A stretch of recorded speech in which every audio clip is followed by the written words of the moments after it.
যারা বলে সব সময় যে ইউরোপ আমেরিকার মানুষ অনেক ভালো, তারা কারো ক্ষতি করে না, কারো জিনিস কেউ হাত দেয় না, এই কথাটা শুনে আমার অনেক বেশি খারাপ লাগে।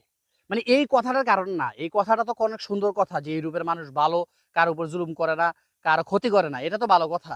কিন্তু এই কথাটা দিয়ে কি বোঝা জানেন? মানে আমরা খারাপ, আমরা বাংলাদেশি যারা আছে তারা খারাপ, আমরা মানুষেরটা মেরে খাই, এটা।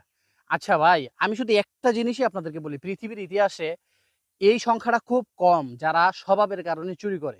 মূলত অধিকাংশ মানুষ অভাবের কারণে করে। আপনি দেখেন এই যে রাজশাহীর মধ্যে প্রত্যেক বাড়িতে বাড়িতে আম গাছ আছে, কিন্তু আম কেউ পাইরা নিয়ে যায় এরকম তেমন একটা রেকর্ড নাই। কেউ খাওয়ার জন্য কারো বাড়ি থেকে চুরি করে এরকম রেকর্ড নাই, কারণ তার প্রত্যেকের বাড়িতে আম আছে। ঠিক একইভাবে ইউরোপ আমেরিকার মানুষ, তারা তো জন্ম থেকেই মনে করেন তাদের মৌলিক অধিকার পাইতে পাইতে বড় হয়েছে, তাদের তো অভাব নাই। তো তারা আরেকজনটা কেন ধরবে? কিন্তু এই দেশের মধ্যে দেখেন তো, বর্তমান দেখছেন কত জায়গায় ট্যাক্স বসাইছে, সেই জায়গায় আপনি ইনকাম করবেন সেখান থেকেও কেটে নেবে। তো এত অভাবে থাকলে মানুষ চুরি করবেন না, করবেটা কি?